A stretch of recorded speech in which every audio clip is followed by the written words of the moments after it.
Amis téléspectateurs, bonjour, bienvenue dans ce nouveau numéro d'Actu en 7. Actu en 7 a le plaisir de recevoir ce samedi le journaliste Hassan Sambou, directeur de publication de Réumi Quotidien.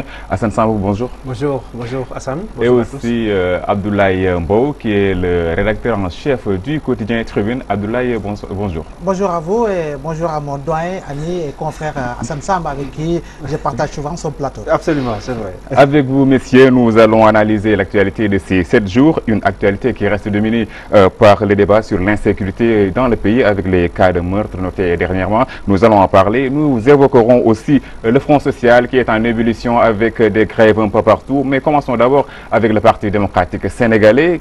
C'est remous. Le divorce ou bien le combat est engagé définitivement entre Maître Abdoulaye Wade et Madické Kenya, même si ce dernier pour l'instant ne l'assume pas. Et le choix de Cheikh Bara Dolly Mbacké comme président du groupe parlementaire des libéraux n'est-il pas dicté par un choix d'isoler Madické à Touba? Merci Hassan, merci pour l'invitation d'abord. Salut vraiment mon ami confrère Abdoulaye Mbow, que j'ai vu souvent effectivement dans mon studio à Réumi, qui avec beaucoup de plaisir répond toujours à mes invitations. Alors je remercie également le patron du groupe. Véritablement, je salue aussi tous les téléspectateurs de Walfadjri que je retrouve avec beaucoup de plaisir à chaque fois. Effectivement, comme vous l'avez dit, Abdoulaye Wade, qu'importe la personne, Abdoulaye Dolly, Cheikh Dolly ou autre, bon, qu'importe pour lui, l'essentiel, c'est de mettre quelqu'un, voilà, et que ce quelqu'un-là puisse suivre ses instructions, c'est l'essentiel. Pour Abdoulaye Wade, tout ce qui est important, c'est vraiment quelqu'un qui, quelqu'un qui dit oui à ses instructions. Tout le reste n'est pas important.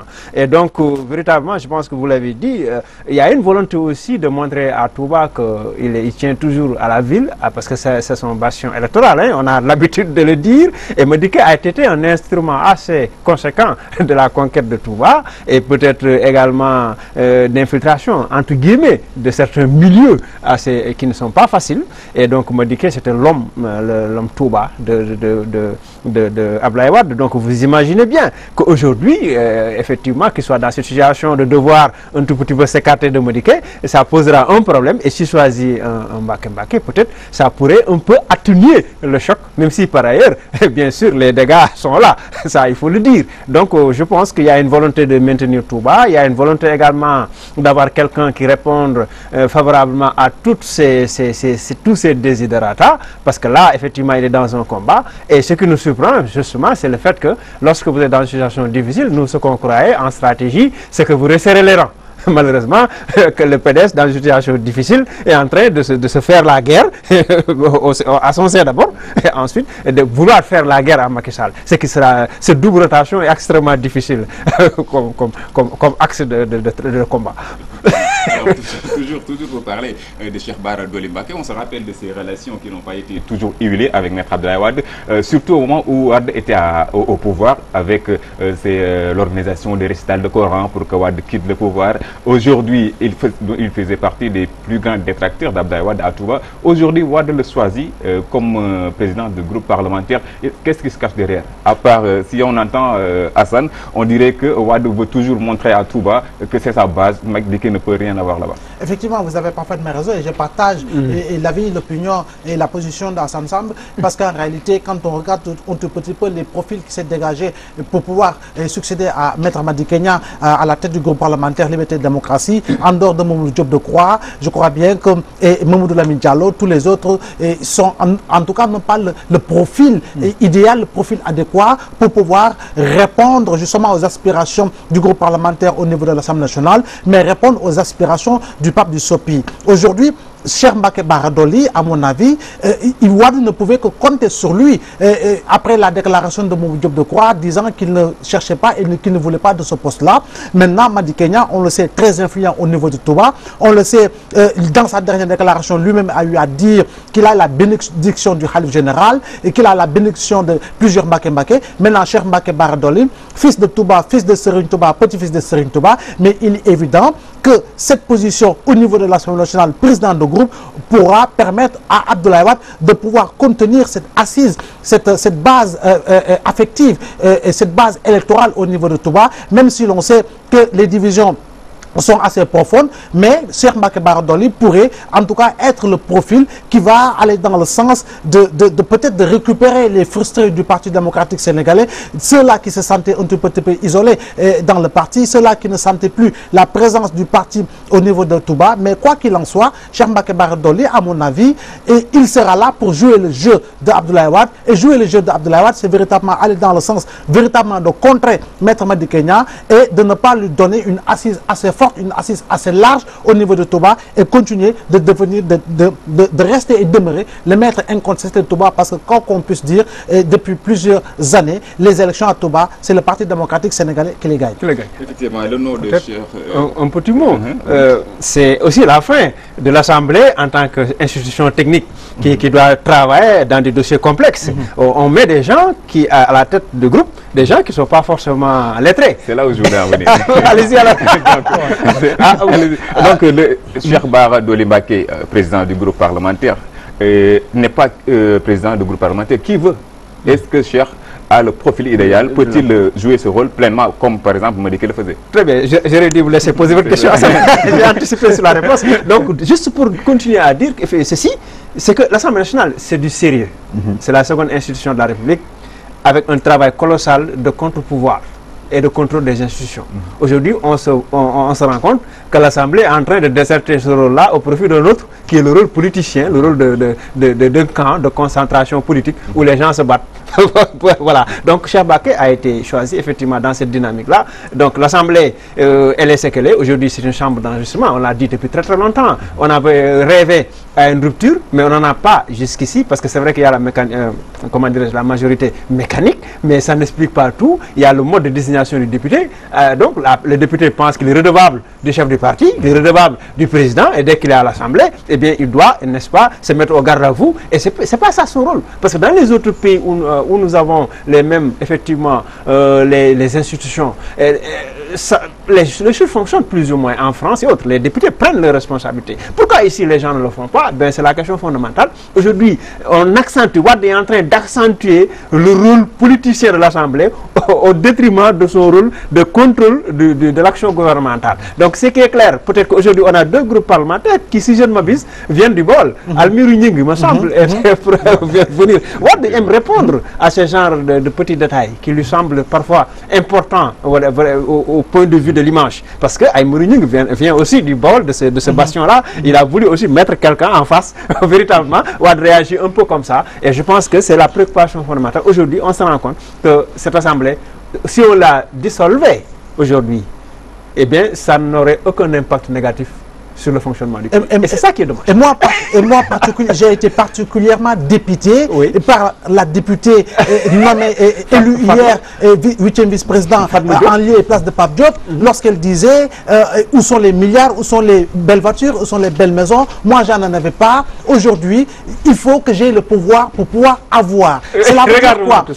Écoutez, ça veut dire qu'il a parfaitement raison. Dans le choix des députés, dans le casting des députés, il faudrait que l'on aille dans le sens d'écouter les candidats qui vont proposer un changement radical dans le mode de désignation. Moi, j'ai toujours plaidé pour la mise en place d'un scrutin uninominal à 2 tours qui permettrait à la base de pouvoir choisir la personne qui va les représenter au niveau de l'Assemblée nationale, aller dans le sens de créer des primaires et instaurer des primaires dans les partis politiques, dans les coalitions de partis politiques, pour pouvoir désigner les personnes qui seront justement proposées à l'appréciation des populations pour pouvoir voter pour elles, afin ces personnes deviennent de véritables représentants du peuple, parce qu'il y a certains députés qui véritablement déshonorent l'honorabilité des députés véritablement qu'ils sont. Sauf que ici, le seul risque, c'est ce qu'on peut appeler l'instabilité institutionnelle. C'est-à-dire que le blocage, c'est-à-dire que si la majorité passe de l'autre camp, le président ne peut plus gérer. C'est ce qui passe un peu en Guinée-Bissau depuis presque 2 ans entre Domingos Simões Pereira et le président donc, de la République. Et si la majorité bascule, le président ne peut plus gérer parce que le budget ne sera plus, voté. Donc c'est un peu le souci. Mais la manière dont le député se comporte, c'est ça qui est désolant. véritablement. C'est des gens qui pensent qu'ils doivent être des troubadours, voilà, des gens qui se mettent en garde à vous. Et pour des intellectuels, parfois, hein, on parle des analphabètes, mais les intellectuels ne valent pas mieux. Effectivement. Une chambre d'enregistrement, vous l'avez dit à Hassan Sambou tout à l'heure, mais pour revenir un peu sur le choix de Cheikh Bara Dolly Mbacké, est-ce que cela ne peut pas être une stratégie pour Abdoulaye Wade de replacer Touba au cœur de la bataille politique avec le pouvoir? Effectivement, c'est ce que j'ai dit, et je crois bien que Hassan même l'a répété. Effectivement, le choix de Bara Dolly n'est pas un choix fortuit. Abdoulaye Wade, on le sait, c'est un vieux briscard. Aujourd'hui, moi, je l'appelle le dernier Mohican de Versailles, et parce qu'en réalité, il a toujours cette folle stratégie politique à mettre en place véritablement des stratégies politiques, ce que de la redondance, pour pouvoir répondre au coup par le coup. Depuis qu'il a quitté le pouvoir, vous avez vu, il a tout fait pour véritablement que le Parti démocratique sénégalais, en tout cas, reste une formation politique assez forte, assez dynamique, parce qu'en réalité, quand il a perdu le pouvoir, la constante était devenue variable, mais au sein de la gestion du parti, c'est la constante qui restait la constante. Donc, Abdoulaye Wade, ce choix au niveau de Touba, voudrait dire préparer cette élection présidentielle. Qu'est-ce qu'il va se passer? Est-ce que Karim sera là? Je ne le pense pas. Est-ce qu'en réalité, ils soutiendront un autre candidat? Parce que les gens oublient qu'au lendemain des élections législatives de 2017, le Parti démocratique sénégalais avait publié un livre blanc. Le livre blanc dans lequel il disait qu'il se pourrait qu'il boycotte toute élection organisée par Macky Sall. Donc, ça peut être le cas pour 2017, pour 2019.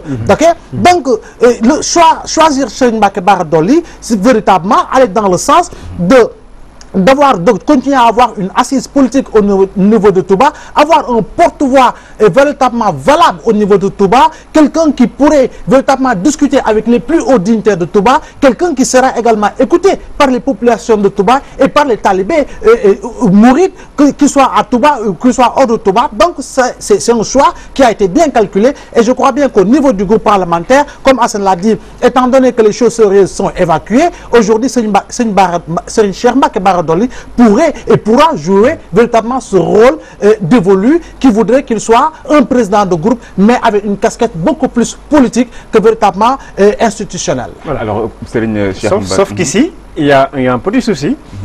Touba est plus contre Macky Sall qu'avec Wade. C'est-à-dire qu'en fait, ce n'est pas un problème d'être avec Wade, mais c'est plutôt contre Macky Sall.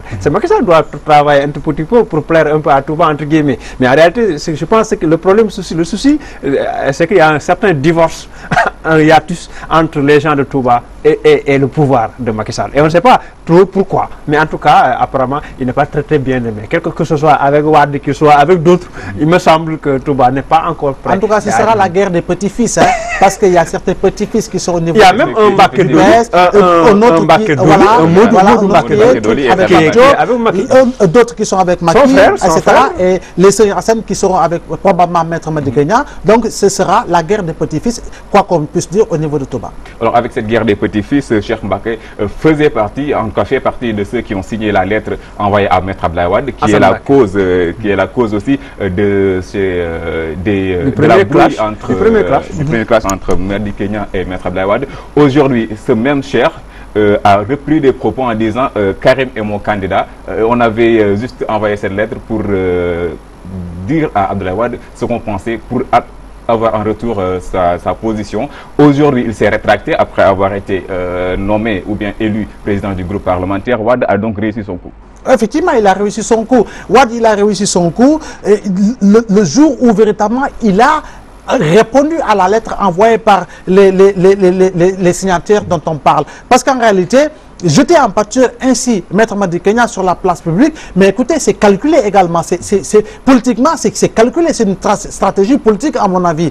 La réponse de Maître Madické Niang également, ça montrait en réalité que Wade, qu'il dit à Maître Madické, étant donné que tu as juré sur Allah, étant donné que tu as juré sur Serigne Touba, je te crois et je te pardonne, en espérant que le compagnonnage véritablement va se poursuivre. Maintenant, Serigne Cheikh Mbacké, qui a été l'un des principaux signataires, aujourd'hui, qui se rétracta, voudrait également signifier qu'en réalité, il attendait de recevoir ce poste juste, parce que quoi qu'on puisse dire, être président de groupe parlementaire, ça veut dire quelque chose. Au-delà du curriculum vitae, ça signifie quelque chose sur le plan politique, sur le plan institutionnel. Tu es un porte-voix d'un parti, d'une coalition, et surtout par rapport à cette présidentielle, mais les gens vous écouteront. Maintenant, Serigne Cheikh Mbacké qui se rétracta au truc, cela veut dire effectivement que Wade a réussi à museler ceux-là qui véritablement étaient habités par des sentiments de rébellion pour proposer la candidature de l'alternative, comme l'a dit Maître Madické Niang. Mais quoi qu'on puisse dire, Maître Madické Niang, à mon avis, il peut avoir raison, il peut ne pas avoir raison, mais là où je dirais que Maître Madické Niang n'aura pas raison, c'est que Maître Madické Niang n'aura pas un appareil politique fort derrière lui, avec des leaders forts derrière lui. Il n'aura pas de mouvement avec des leaders forts derrière lui, parce qu'en réalité, le temps imparti est très court. C'est sûr qu'il y aura entre autres petits partis ou autres petits mouvements qui le soutiendront, mais avoir des personnalités politiques d'envergure, comme on le constate au Parti démocratique sénégalais, avec des bases politiques connues et reconnues depuis autant d'années, c'est là où se trouvera le principal blocage pour Maître Madické Niang. Et Wade le lui disait dans sa lettre, s'il se présenter pour se présenter, tout en sachant que l'on va perdre, ce n'est pas véritablement la peine de se présenter à une élection présidentielle, parce que ce serait tout simplement se présenter pour se présenter. Est-ce que le suicide ne serait pas de ne pas présenter de candidat pour le PDS? Mais, je laisse à Hassan peut-être pour ne pas trop... Ah ouais, mais c'est suicidaire, effectivement. C'est pas admissible d'ailleurs, c'est pas cohérent. Wade a été toujours constant, l'a dit Abdoulaye. Il a été toujours constant dans sa démarche. Celle de dire, c'est après moi, c'est mon fils. Et le congrès d'investiture, il est constant. Donc celui qui ne veut pas être avec son fils, il n'a qu'à débarrasser le plancher. C'est pour ça que d'ailleurs, Madické a eu quelques soucis tout dernièrement. Mais cohérent, constant ne signifie pas cohérent. Wade n'est pas cohérent. Pourquoi? Parce que son fils, tout le monde sait que ce sera extrêmement difficile, sinon impossible, qu'il soit candidat. Ça relève de l'extraordinaire. Parce que Wade, comment dirais-je, Macky en face est déterminé lui aussi à lui barrer la route. Et il y a les éléments institutionnels, législatifs, réglementaires qui lui permettent de bloquer le candidat Karim Wade. Et ça, Wade en est parfaitement conscient. Deuxièmement, il n'a pas les moyens politiques d'une révolution pour imposer son fils. Donc, je pense que jusqu'ici, je reste convaincu que Madické Niang ne défie pas Abdoulaye Wade. Je reste convaincu. Vous savez ce qu'il est en train de faire? Ce qu'il est en train de faire Madické, c'est que moi, je crée ma candidature, mais qui est une candidature de substitution. C'est-à-dire une candidature, une roue de secours. Candidature, roue de secours. C'est-à-dire au cas où Abdoulaye Wade se rendrait compte à la dernière minute qu'il ne peut pas imposer son fils, il va se retourner vers moi parce que j'aurais effectivement mis ma candidature de réserve. C'est une candidature de réserve, c'est une candidature de substitution, c'est une candidature, même si Abdoulaye Wade ne l'accepte pas aujourd'hui, un jour, à la dernière minute, il pourrait se rendre compte, c'est cette candidature-là qu'il doit soutenir au risque de voir le parti effectivement être sans candidat. Et donc, il y a l'option évidemment du boycott qui est là. Il y a l'option de la révolution qui est là, la révolution au sens politique du mot, descendre sur le terrain, empêcher la tenue des élections, mais est-ce que le PDS a les moyens? Parce que tant que le peuple sénégalais ne suivra pas, ça ne marchera pas. On parle du 23 juin, parce que le peuple avait suivi spontanément. Mais tant que le peuple ne suit pas, ça ne marchera pas. Du coup, je pense qu'aujourd'hui, Wade a été constant. J'en conviens. Même, je taxerais un peu Madické d'avoir été un peu maladroit. Parce que dès que Wade se fâche, laisse tomber. Laisse tomber. Madické ne peut pas s'inscrire dans une dynamique de défi contre Abdoulaye Wade. Je ne pense pas ce qu'il a fait, mais les apparences le donnent. Même ces apparences-là, il devait les soigner. C'était à lui de le soigner. Maintenant, il y a un autre élément dont on ne parle jamais. Le troisième larron, c'est Karim Wade. Karim, il n'a qu'à aider son père à se reposer. Pas vraiment à 90 ans, 100 ans, ce vieux-là, à mener les combats politiques pour un fils qui est assez gaillard. Je pense que c'est à Karim de prendre ses responsabilités. Et de rentrer au Sénégal. Et rentrer ou faire je ne sais quoi. Mais en tout cas, il doit prendre ses responsabilités. Laisser ce vieux-là et se battre, ne jamais se reposer. et s'inscrit dans une dynamique à attaquer alors que son fils est là, un gars qui devait aujourd'hui, si vraiment il est le fils de son père, et c'est le cas, hein, il doit assumer sa responsabilité jusqu'au bout, essayer d'affronter Macky Sall. Mais non, il est là, il se tait, il est au Qatar, dans un palais, tranquille, on ne sait même pas dans quelles conditions il est parti. Moi, la grâce exil, je ne la connais pas en droit, grâce conditionnelle, je ne la connais pas. Si les juristes n'ont qu'à nous le dire, tout cela me pose problème. Alors, une nouvelle création du pouvoir en place. Tout à l'heure, vous parliez de Karim Wade qui doit prendre ses responsabilités, mais que dire des autres responsables du Parti démocratique sénégalais? Écoutez, je crois bien que les responsables du Parti démocratique sénégalais qui ne se sentaient pas du tout en parfaite conformité avec le choix de le secrétaire général, justement, ont pris leur distance avec le parti. Absolument. Soit ils ont gelé leurs activités, soit ils ont créé des mouvements comme Aïda Mbodj, où ils ont carrément quitté le navire libéral pour mettre en place le parti politique et passer par la Corniche Ouest ou par l'autoroute à péage pour retrouver Macky Sall, l'APR et Benno Bokk Yakaar. Maintenant, ceux-là qui sont restés au Parti démocratique sénégalais, jusqu'au moment où nous parlons, ces gens, eux, pour eux et dans eux, ils le disent, ils le clament, Karim Wade est notre candidat. Il n'y a pas de plan B au Parti démocratique sénégalais. Mais quoi qu'on puisse dire, il faut le rappeler, j'étais au congrès qui s'est tenu en 2015. J'y ai passé la journée en tant que journaliste. J'ai vu les candidatures qui s'est dégagées au-delà de celles de Karim Wade. Serigne Mbacké Ndiaye, il était candidat. Modiane Fadel était candidat. Kane Diallo était candidat. Et tant d'autres, des présidents de fédération étaient des candidats. Mais eux tous, à l'unanimité, ont renoncé à leur candidature pour soutenir la candidature de Karim Wade. Je crois bien qu'il faut également être conséquent et cohérent. Aujourd'hui, quand ces personnes sortent pour décrire, pour tirer sur le candidat qu'ils avaient choisi 1 an ou 2 ans auparavant, on se pose également des questions sur justement ce choix de rejoindre la paire. Est-ce qu'en réalité, ces gens, parmi ces gens, il n'y a pas parmi ces gens ceux-là qui figuraient sur la liste du procureur spécial de la Cour de répression de l'enrichissement illicite, je peux nommer Aliou Ndao, qui au premier jour de sa conférence de presse parlait de 25 dignitaires.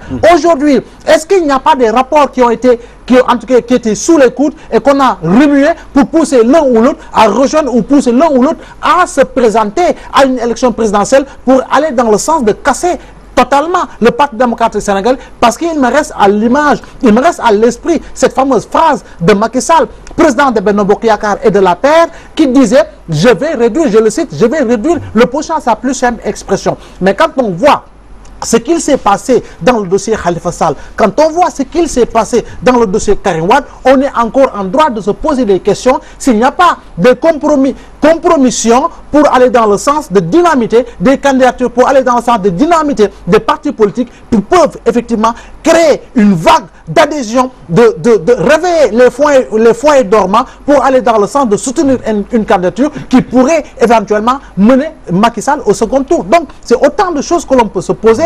Nous sommes, c'est vrai, dans une météo politique, nous ne sommes pas dans le secret des dieux, mais quoi qu'on puisse dire, après observation, on peut analyser ainsi.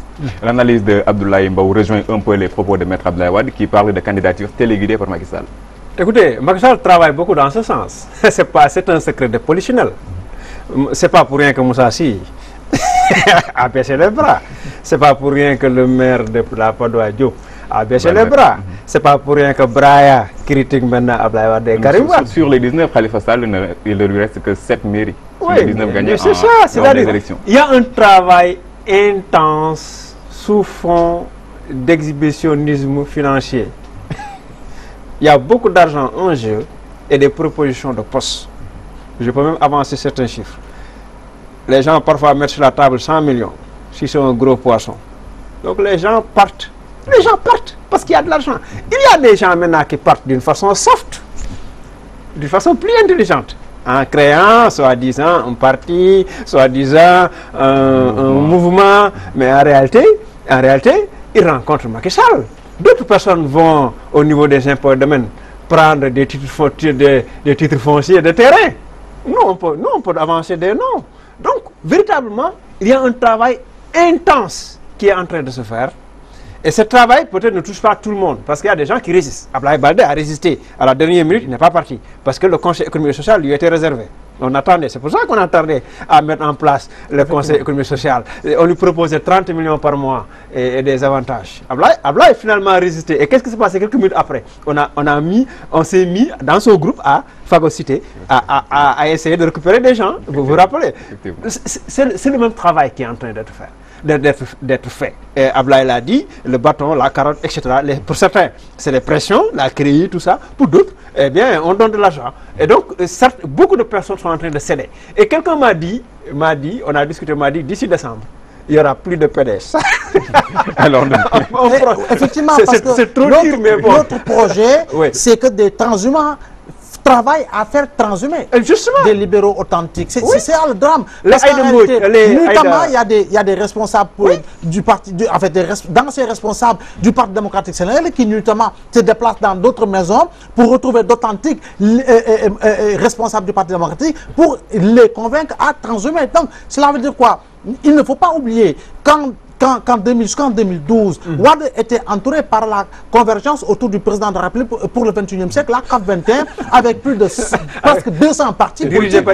Au bout du compte, il est parti. Parce qu'en réalité, au-delà du bilan matériel que l'on peut voir, que l'on peut toucher, que l'on peut constater, il y a le bilan immatériel. Et c'est le bilan immatériel qui avait emporté Abdoulaye Wade. Aujourd'hui, quoi qu'on puisse dire, le bilan immatériel du président Macky Sall est un bilan immatériel très lourd. La gestion sobre et vertueuse, c'est pratiquement chimérique. Quand on parle de l'introduction de rupture, écoutez, il n'y en a pas. C'est les mêmes pratiques et souvent même pire. Donc, il faut quand même ne pas se voiler la face et se dire, nous avons le temps de rectifier certaines choses, rectifions certaines choses, parce que le Sénégalais aujourd'hui, d'année en année, d'élection en élection, il est mature. Aujourd'hui, il ne faut pas oublier les primo-votants qui auront 18 ans au matin du 24 février, ou 18 ans révolus au matin du 24 février, et ceux-là à qui on avait privé de vote et qui étaient primo-votants, justement au matin des élections législatives. Donc il ne faut pas oublier cette frange de la jeunesse qui est une frange de l'électorat d'une importance capitale et qui peut emporter tout président. Ce qui nous pousse à parler de Fatima Diop qui a pris la place de Pape Diop comme 8e vice-présidente de l'Assemblée nationale. Pensez-vous que Pape Diop a été emporté seulement par la parité? Pas seulement. Évidemment, il y a le calcul politicien derrière. Ce qui est clair, c'est que les gens aujourd'hui, comme on le dit, les enfants le disent, de le maïdara. Aujourd'hui, ce qui est clair, c'est que c'est une bataille politique hardie. On est à l'approche des élections. Ils ne vont pas engraisser, entre guillemets, un opposant de la trempe de Pape Diop qui, par ailleurs, c'est vrai, a les moyens. Hein, mais je pense qu'il y a la parité, le prétexte de la parité, ça a servi de prétexte, de levier. Hein, mais pour simplement régler des comptes. Ils ont profité de la cacophonie pour imposer la dame. C'est vrai, l'Assemblée n'avait pas forcément respecté la parité à ce niveau-là. Et même là, il n'y avait pas de recours possible. C'est ça le problème. On ne peut pas dire on va dissoudre l'Assemblée parce que qui va dissoudre l'Assemblée parce qu'elle n'a pas respecté, etc., la parité. Mais ils en ont profité, ils ont imposé la dame, une dame qui par ailleurs était du PDS, mais qui a subi certainement ce qu'on a décrit tantôt. Les visites de courtoisie qui se sont faites nuitamment, et ça tout le monde sait ce que ça veut dire. Donc c'est des gens qui ne sont pas solides. Beaucoup de personnes ne sont pas forcément très solides et souvent cèdent quand il y a véritablement la tempête des négociations assez hardies. Donc c'est ça, comme vous l'avez dit, effectivement, c'est pas seulement la parité, le prétexte était politique pour effectivement. Mais le président de l'Assemblée nationale, il s'appelle comment? Moustapha Niasse. Le deuxième vice-président, c'est qui? Moustapha Cissé. Alors voilà, quand si véritablement on respectait l'ordre protocolaire, si on arrivait l'ordre protocolaire, la parité carrément, le président de l'Assemblée nationale, son suivant, devait, j'allais dire sa suivante, forcément devait être la dame. Donc, comme l'a dit Hassan, extirper Pape Diop du bureau de l'Assemblée nationale en tant que 8e vice-président, ben écoutez, c'est calculé.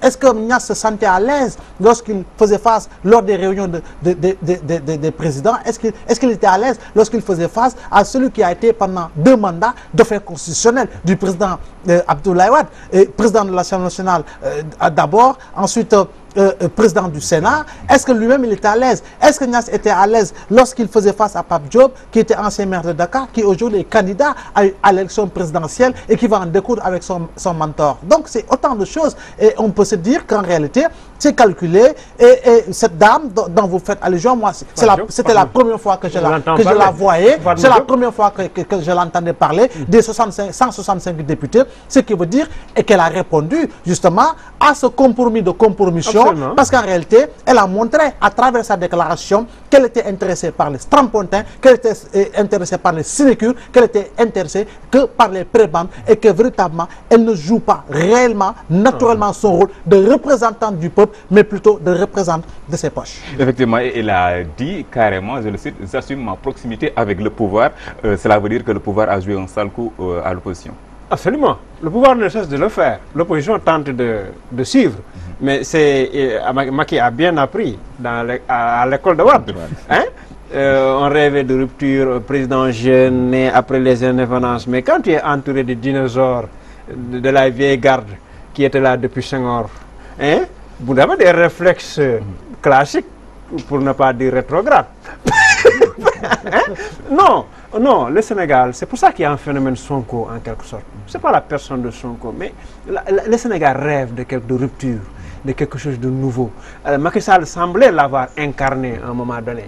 Les gens pensaient qu'avec le Yono côté, avec ses idées, sa démarche, sa fermeté, il allait vraiment casser beaucoup d'acquis, je sais pas, des vieilles habitudes qui étaient là depuis très très longtemps et qu'il fallait changer dans les rapports avec la France, dans nos rapports avec nos institutions, dans le respect des institutions de la République, dans l'égalité des chances. Et tout ça, il le disait. Le fait qu'il ne fallait pas protéger quelqu'un, la patrie avant le parti. Tout cela, nous rêvions tous de tout cela, en tant que pas les hommes politiques seulement, mais les citoyens sénégalais. Et malheureusement, ce n'est pas ce qu'on a vu. Donc, Macky, qu'est-ce qu'il fait? Il est encore plus redoutable. On se rend compte qu'il est encore plus redoutable. Parce que il utilise tantôt le bâton, tantôt la carotte. Et là, tout le monde a subi plus ou moins ces pressions, quelle que soit sa stature. La CREI, depuis la condamnation de Karim Wade, où elle a créé. Donc tout ça, on s'amuse avec les institutions. Et je pense que c'est dommage. C'est dommage, particulièrement dommage, parce qu'il faudrait bien qu'un jour nous arrivions à rompre avec cette dynamique-là et que nous nous inscrivons dans celle où, effectivement, seules les institutions seront importantes. Comme Obama le disait, l'Afrique n'a pas besoin d'hommes forts, mais d'institutions fortes. Malheureusement, ce sont les institutions qui sont le point faible parce que les gens ne travaillent qu'à les manipuler. Lorsqu'on a eu les réformes institutionnelles, vous vous rappelez avec Amadou Matar Mbow, des propositions intéressantes ont été faites. Le lendemain, on s'est mis à critiquer le vieux comme si c'était un opposant. Deuxièmement, qu'est-ce que Macky a fait? Il a pris tous les aspects qui l'intéressaient. Et il les a exécutés. Les autres non, par exemple le statut de l'opposition, le chef d'opposition, etc. Le Mali, au Mali, il y a Soumaïla Cissé qui a le statut de chef de l'opposition. Ici, on n'en a pas. Or, c'est dans le référendum. Beaucoup de points inscrits dans le référendum n'ont pas été matérialisés. Pourquoi? Parce que Macky ne le veut pas. C'est-à-dire qu'aujourd'hui, il est en train de torpiller la volonté populaire, même à travers le référendum voté. Donc là, on a un souci, hein? Un souci pas seulement le fait qu'effectivement, il maîtrise les institutions en fait ce qu'il veut, mais même la volonté populaire exprimée à travers un référendum n'est pas exécutée. D'accord. Alors tout à l'heure, vous avez évoqué Ousmane Sonko. C'est avec lui que nous allons boucler le volet politique de cette émission. Aujourd'hui, il a un autre discours qui est apprécié par certains jeunes. Qu'est-ce qui le différencie foncièrement aux autres, disons, candidats du pouvoir, mais aussi de l'opposition? Mais écoutez, je crois bien que par rapport à Ousmane Sonko, ce qui le différencie est très simple. C'est sa trajectoire professionnelle, mais également politique. Sa trajectoire professionnelle, on l'a vu qu'il a été victime qui aujourd'hui bénéficie de la victimisation parce qu'en réalité, radié de la fonction publique, parce qu'on lui reprochait de tenir des propos contre le régime, contre la gouvernance, contre la gestion des finances publiques du Sénégal, etc. etc. Donc, ce qui a poussé le régime en place à le radier. Donc, la création de son parti politique ne date pas de longtemps. C'est juste derrière nous. Le PASTEF a juste 4 ans. Mais 4 ans, au bout du compte, aujourd'hui, il s'est positionné en tant que leader politique affirmé. Mais le plus important et le plus intéressant, je crois bien, que c'est le discours qu'il tient. Aujourd'hui, on ne peut pas lui reprocher un iota de centime, parce qu'en réalité, devant Macky Sall, devant Amadou Ba, devant Sherba, directeur des impôts et domaines, devant Mamour Diallo, directeur des domaines, on ne peut pas sortir justement 1 mètre carré de terre disant que ça appartient à Sonko. On ne peut pas encore publier 2 ou 3 immeubles pour dire que ça appartient à Sonko, bien qu'on ait essayé justement de manipuler l'opinion en disant qu'il a des biens ici ou ailleurs, mais en réalité, les Sénégalais se rendent compte que c'était des fabrications purement politiques. Mais ce qui est également intéressant, chez Sonko, c'est le profil qui dégage. Il est jeune, il est dynamique, il est porteur de projets et qu'il a véritablement rendu concret à travers l'ouvrage programme Solutions pour dire qu'en réalité, c'est ce Sénégal-là que je veux bâtir. Mais le Sénégal que je veux bâtir, ce ne sera pas un Sénégal de politique politicienne comme on le vit depuis 1960, ce ne sera plus un Sénégal en tout cas de jeu de yo-yo politique comme on le constate. Je crois bien que c'est ce qui crée aujourd'hui ce phénomène qui, Hassan l'a dit au départ de son propos, ce phénomène Sonko, et je crois bien que ce qui le différencie également des autres candidats, c'est que la majorité ou la plupart des candidats à cette élection présidentielle, là, certains sont connus pour avoir été avec Diouf, d'autres avec Wade, d'autres ont été au départ de la coalition Benno Bokk Yakaar avec Macky Sall, et Sonko véritablement n'a jamais touché à ces strapontins politiques, et véritablement sa trajectoire professionnelle également a permis à certains de découvrir une autre facette de l'homme Sonko qui véritablement qui est un homme, à mon avis, imbu de valeur, et ce qu'il matérialise à travers son propos en attendant de voir autre chose que l'on pourrait véritablement juger de négatif. Alors Hassan Sambou, Ousmane Sonko propose des solutions, mais ne récolte que des insultes. Un aveu d'impuissance de la part de la mouvance. Merci Hassan, vous disiez à Ablaye, qu'est-ce qui différencie? J'allais pour présenter dire c'est un djihadiste. Mais non, il faut qu'on soit sérieux. Vous voyez, il faut qu'on soit sérieux. Je pense que vous l'avez dit, effectivement, il a fait des propositions et les gens se mettent à le jeter en pâture, à laminer. C'est dans l'air du temps. Ils l'ont fait avec Idriss Seck, vous vous rappelez, quand Idriss Seck a mené sa communication, eh bien tout le monde s'attaquait à Idriss Seck. Aujourd'hui, c'est Sonko, parce que Sonko, effectivement, il a fait des propositions, il a réuni les gens, il a innové en matière de démarche politique, et je pense qu'il incarne, à mon avis, une certaine jeunesse, voilà, des Sénégalais qui aujourd'hui rêvent de rupture, je l'ai dit tantôt. Je pense qu'il incarne beaucoup d'individus comme ça, qui sont dans toutes les formes de profession, des médecins aux mécaniciens, en passant par les plombiers, les enseignants, etc. Beaucoup de gens aujourd'hui rêvent de changement, de rupture, et ils ne se disent comment faire. Et souvent, ils n'avaient pas la solution. Ils voient quelqu'un qui est comme eux, et qui réfléchit un peu comme eux, qui se dit, mais les gars, écoutez, ce pays-là nous appartient, on va le prendre en charge, on va gérer, et voilà comment il faut faire. Et je pense que c'est ça qui un peu a séduit. Et aujourd'hui, il a récolté un capital sympathie qui est assez intéressant, même au niveau de la diaspora. Donc, vous voyez, donc quelque part, je pense que c'est ça, le pouvoir gagnerait beaucoup, à ramener le débat sur le terrain du débat d'idées. C'est ça qui est intéressant. L'APR ne manque pas de cadres, du tout. Beaucoup de cadres. Mais d'ailleurs, parfois, on ne laisse même pas l'opportunité de s'exprimer correctement. Mais je pense que aujourd'hui, ce qui est important pour notre pays, comme ça se fait dans les grandes démocraties, c'est que les gens prennent de la hauteur et se hissent au niveau des débats d'idées, en laissant en rade les querelles de clochers, les querelles de personnes qui servent absolument à rien du tout. Et je pense qu'aujourd'hui, si on continue à s'attaquer Sonko de cette façon-là, d'une façon aussi maladroite et injuste, on fera que victimiser davantage et peut-être renforcer également le capital sympathie à son égard. Sonko, si c'était un arbre, je dirais que c'est Macky qui l'a planté. Et qui l'a arrosé. Et qui l'a arrosé. Il a grandi et aujourd'hui, il est en train de le fatiguer. C'est ça le problème. Macky n'a pas pris leçon sur lui-même.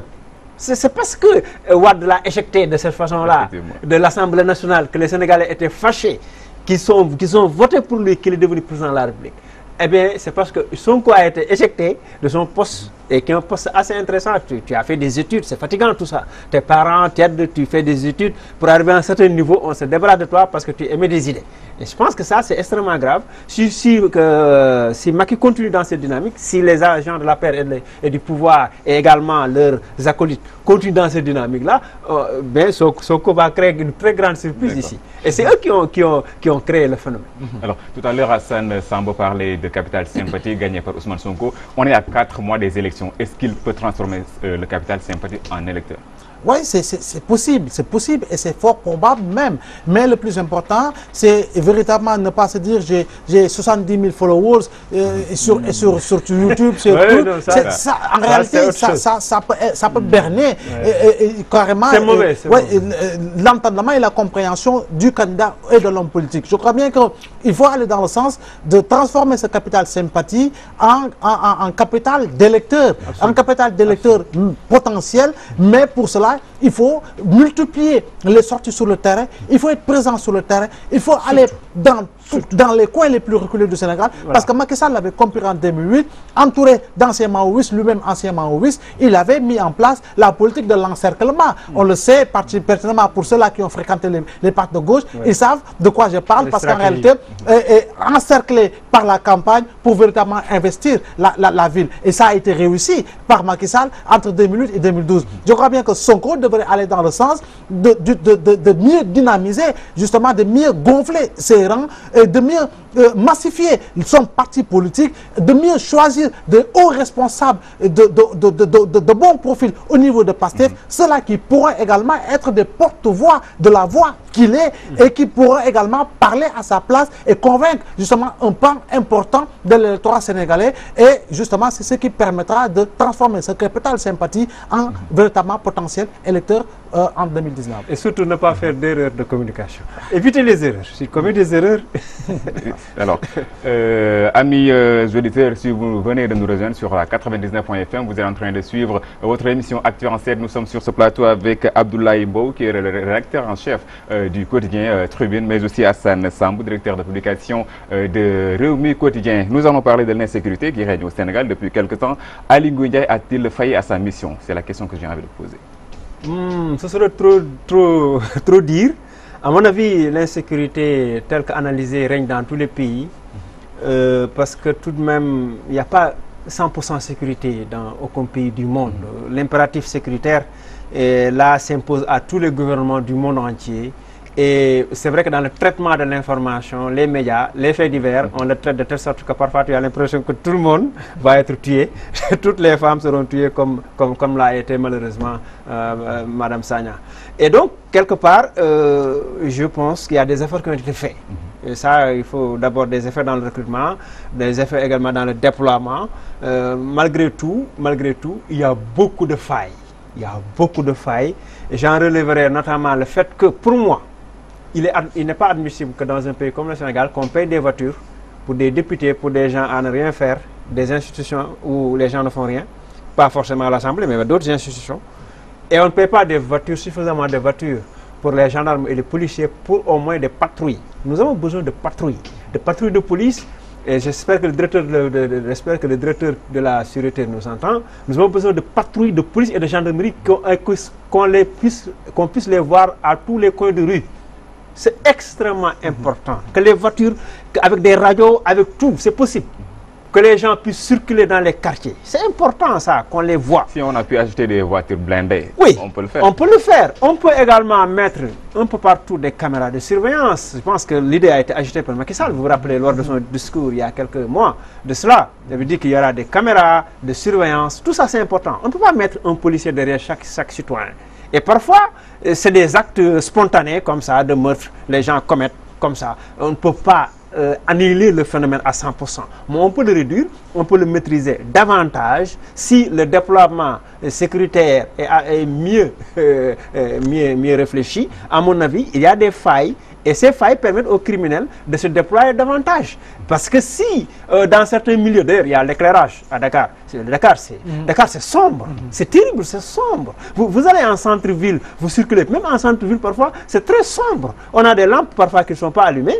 Et imaginez les quartiers populaires, n'eût été les lampadaires des enseignes de commerce, mais ce serait le noir complet. Il faut des lampes, il faut un éclairage. Il faut également un déploiement correct des forces de défense et de sécurité. Je sais qu'ils font beaucoup de travail, mais ils ne peuvent pas aller se coucher lorsque les gens iront se coucher. Ce n'est pas possible. Je pense qu'il y a des efforts à faire à ce niveau-là. Alors, par rapport à ces efforts, une opération de ratissage a été menée, ou bien on mène une opération de ratissage depuis quelques jours. 89 individus ont été interpellés. Est-ce qu'il n'est pas temps d'anticiper et d'arrêter la réaction? Oui, je crois bien qu'il est important d'anticiper et en toute occasion, en tout moment, il faut anticiper. Anticiper permettra d'annihiler justement les actions de ces brigands, de ces agresseurs, de ces malfrats. Je crois bien que la police essaie de faire énormément d'efforts, tout comme la gendarmerie. Le régime en place, Hassan l'a dit, a recruté, parce qu'en réalité, depuis la radiation en 87, au début des années 2000, la police avait un sous-effectif. Mais depuis un moment, le recrutement se fait, effectivement, et du matériel, en tout cas, est également acheté. Mais ce qui est important, c'est que ce qui est bizarre, vous me permettez, Hassan, de vous dire que remarquez au Sénégal, les fléaux sont cycliques. Quand vous entendez que le marché Sandaga a brûlé, pendant toute la semaine, vous entendrez que des marchés ont brûlé. Quand vous entendez série de meurtres, c'est toujours ainsi. Quand vous entendez série d'agressions, en tout cas, les fléaux sont cycliques. C'est bizarre. C'est assez bizarre. Mais le plus important, je crois bien que on ne peut pas mettre derrière chaque citoyen un policier, mais le plus important, à mon avis, c'est, comme Hassan l'a dit, de multiplier les rafles, de multiplier les positionnements de la police et des gendarmeries dans les grandes artères de Dakar, au niveau des grands ronds-points. À un moment donné, ça là se faisait parce qu'il y avait énormément de cas d'agression, mais à un moment donné, on l'arrête. Quand vous allez aux Almadies, c'est le quartier des VIP. Du lundi au dimanche, il y a des patrouilles. Oui, il y a des patrouilles. De 8h à 24h, il y a des patrouilles. Pourquoi justement les Almadies? Parce que peut-être on nous dira l'ambassade des États-Unis est là-bas, etc. Mais écoutez, est-ce que la vie d'un Sénégalais, d'un Dakarois qui habite Yeumbeul ou Thiaroye Sud ou Keur Massar ne vaut rien? Mais le plus important, ratisser pour ratisser, on va le faire. Mais est-ce que ça va se poursuivre? Mais on pourra dire bravo à la police d'avoir en tout cas arrêté ces malfrats qui opèrent sur l'autoroute, parce qu'en réalité, ils pouvaient créer du jour au lendemain mort d'homme avec les pièces qu'ils mettaient.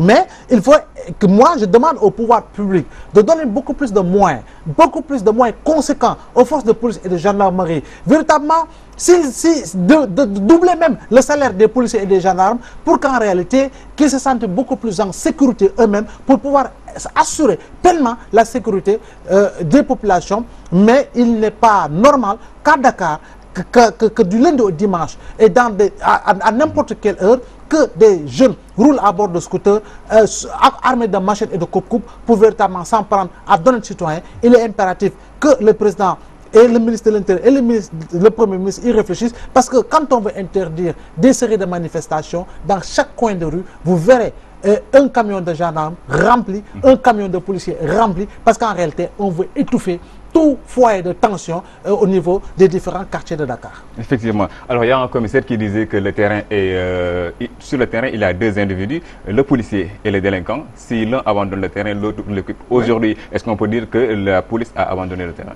Non, la police n'a pas abandonné le terrain, évidemment. En tout cas, les délinquants sont bien présents. Oui, les délinquants sont bien présents. Peut-être pas comme il y a un certain moment donné où il y avait énormément d'agressions. Et il y en a moins.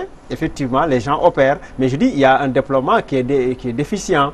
Peut-être qu'il faudrait le renforcer davantage. On l'a dit tantôt. Il faut des efforts allant dans le sens de mieux redéfinir la politique de sécurité publique. Ce n'est pas la lutte contre le terrorisme seulement, mais c'est la lutte contre les gens qui terrorisent les populations en interne, avec des machettes, avec des pistolets, avec des je ne sais quoi. Donc je pense qu'il faut aller dans ce sens-là. Il faut également une participation de la population. Aucune entreprise de sécurité ne peut réussir si les populations n'adhèrent pas. Je pense que la première personne qui assure ta sécurité, c'est toi-même. D'abord, pour commencer par ça. Ensuite, il y a le chef de quartier. et tous ces gens-là qu'il faut davantage sensibiliser et responsabiliser. Vous voyez, donc chaque citoyen doit se sentir concerné et pouvoir collaborer efficacement avec la police. Et je pense que ça, avec la gendarmerie, c'est ça qui pourra également aider à mieux également juguler le mal. Parce que à Karim Baye-Fall, vous vous rappelez, il y avait des jeunes qui étaient dans un quartier là en train de vendre, je sais pas, de la drogue. Tout le monde se plaignait. Vous voyez, parce que effectivement, les populations ont fermé les yeux. C'est parfois le fils du voisin, on sait qu'il est drogué, on sait qu'il vend de la drogue, mais on se tait, on ne dit rien, on ne le dénonce pas. Et les policiers ne peuvent pas toujours savoir. Oui. Donc je pense qu'il faut une participation responsable également des populations à cette entreprise-là. Pas seulement en termes d'organisation de mouvements, de groupes de sécurité privés. Parfois, dans certains quartiers même, les gens le font, des jeunes qui sont là à tout de rôle pour prendre du thé, à qui on donne quelque chose. Mais tout ça sont des efforts qui sont assez intéressants. Mais à mon avis, il faut une participation des populations. Mais il faut également que la police réfléchisse davantage à son système de philosophie sécuritaire. Moi, à mon avis, c'est extrêmement important. L'ASP, par exemple, juste un exemple, l'agence de sécurité de proximité. Mais ça a été une bonne idée, mais on l'a dévoyé. On l'a dévoyé pour en faire des Dunguru, des policiers et des Dunguru des gendarmes. Or, ils auraient pu assurer effectivement cette sécurité de proximité. Ils auraient pu faire ces rondes à pied dans les quartiers, y compris la nuit, qu'on les déploie un peu partout. Hein? C'est pour assurer justement la sécurité de proximité. Si l'idée avait été bien, c'est vrai que l'idée est bonne, mais dans la matérialisation, effectivement, c'est là où on a senti qu'il y a eu des difficultés. Par rapport aux sanctions, la peine de mort, le retour de la peine de mort est encore évoqué depuis quelques jours avec la journée mondiale contre la peine de mort et ça a coïncidé avec les violences qu'on a notées au Sénégal. Est-ce une solution? À mon avis, oui. Parce qu'en réalité, comme le disait le président Léopold Sédar Senghor, la peine de mort, elle est dissuasive. Je rappelle qu'au Sénégal, en 1967, il y a eu 2 exécutions. Celle de Moustapha Lo, que l'on accusait d'avoir voulu attenter à la vie du président Senghor, et Abdou Ndarté Faye, qui avait assassiné Demba Diop, qui était le président de l'Union progressiste sénégalaise, l'UPS, au niveau de l'Assemblée nationale. Donc, la peine de mort n'a été abrogée au Sénégal qu'en 2004, il ne faut pas l'oublier, sous l'ère Abdoulaye Wade. Mais il n'y a eu que 2 personnes exécutées dans l'histoire. Mais les États-Unis, quoi qu'on puisse dire, en termes de référence, on dira toujours la première démocratie du monde. Et pourtant, jusqu'à présent, dans plusieurs États aux États-Unis, la peine de mort est appliquée. C'est vrai que c'est pas comme le Sénégal où nous sommes 15 millions, contrairement aux États-Unis où ils sont pratiquement plus de 100 millions et la Chine avec 1 milliard et quelques millions d'habitants. Mais à mon avis, même la religion musulmane parle de peine de mort. Je crois bien que aujourd'hui, les droits de l'homme nous fatigueront en nous disant le meurtrier, il a des droits. Mais est-ce que la victime, elle n'avait pas le droit à la vie, tout comme le meurtrier. Je crois bien que si on est contre la peine de mort, je crois bien qu'il faut aller dans le sens de proposer des solutions alternatives. La peine capitale, s'il le faut, mais en tout cas, celui qui ôte la vie, véritablement, à mon avis, mais perd tous ses droits parce qu'en réalité, il vient de priver à un citoyen, à une citoyenne, le droit de vie comme lui, il en a le droit. Alors, par rapport aux auteurs de viol, Moustapha Diakhaté propose la castration. Oui, c'est une idée de Moustapha que je salue au passage. Je ne peux pas faire la castration, évidemment. Heureusement, on est entre nous. Alors, donc, terminons. Soit on retourne en Égypte alors. On ne peut pas, vous savez, en matière pénale, en matière de pénal, en matière de politique répressive, il faut l'adapter aux réalités socio-culturelles du pays. Il ne faut pas toujours calquer les systèmes de répression pénale sur d'autres pays, parce que chaque pays a ses réalités, au risque qu'elles ne soient pas efficaces. Si vous voulez réfléchir à un système pénal, système répressif efficace, il faut l'adapter aux réalités locales. Les Sénégalais, tu ne lui dis pas « j'ai aboli la peine de mort ». Si tu lui dis « j'ai aboli la peine de mort », c'est une licence de tuer, parce que le Sénégalais est comme ça. Senghor a été intelligent, il n'a pas touché. C'est vrai, Abdoulaye Wade l'a aboli, Abdou Diouf n'y a pas touché. Pourtant, on n'avait exécuté personne sous Abdou Diouf. Effectivement. Durant toute l'ère d'Abdou Diouf. Il faut faire confiance aux magistrats. Ils sauront qui condamner et quand il faut exécuter ou pas. c'est leur métier, ils savent le faire. Il faut leur faire confiance. Mais si vous faites l'abolition totale, qu'est-ce que les gens vont faire? De toute façon, en prison, il y a la télé, il y a le ventilateur. Et c'est un peu une licence de tuer. Donc, véritablement, je pense que ce ne serait pas mauvais que effectivement ce système soit restauré, ne serait-ce que pour dissuader un petit peu les délinquants les plus invétérés. Parce qu'il y en a plein des gens qui sont des têtes brûlées, qu'on ne pourra pas faire reculer. Il y en a dans tous les pays du monde, ces délinquants-là qu'on ne peut pas changer. Et le système de réinsertion ne pourra jamais marcher avec. 2 minutes pour terminer avec le Front social qui est en ébullition. Il y a des grèves partout, dans la justice, dans l'éducation, la santé. Et on nous dit que les caisses de l'État sont pleines. N'est-ce pas contradictoire? Mais, totalement, tout à fait contradictoire. Parce qu'en réalité, depuis lors, on nous dit que tout est ouvert. Mais écoutez, si tout est ouvert, il faut quand même qu'on ne sente pas un Front social en ébullition. Espérons et prions que cette année-ci, que le gouvernement respectera même les engagements signés avec les syndicats de l'enseignement pour que l'on ait une année scolaire assez apaisée. Mais les caisses sont pleines, il y a ceci, nous n'avons pas de problème. Nous, on sait le niveau d'endettement du Sénégal. Nous avons atteint des seuils assez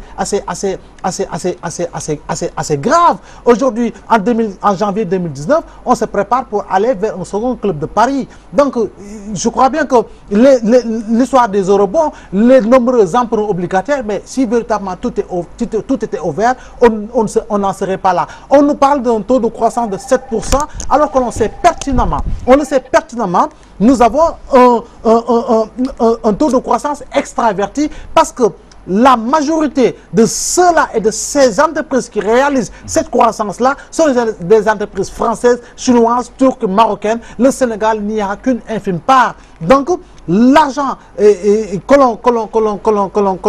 l'on gagne, ben, la majorité est rapatriée vers les maisons mères. Mais le Front social aujourd'hui sera effectivement en ébullition parce qu'en réalité, il y a énormément de problèmes et on laisse les problèmes pour résoudre d'autres problèmes. Et les problèmes qu'on avait laissés l'année dernière reviennent sur la table et on aura un cumul de problèmes qui sera très difficile à gérer. Mais espérons que le gouvernement véritablement sortira de l'ornière pour créer des solutions face à cette évolution du Front social. Prenons le cas de la justice pour terminer. Le sudiste est en grève. Le ministre chargé de la justice, Ismaïla Madior Fall, menace de fonctionner les salaires. Est-ce un discours responsable?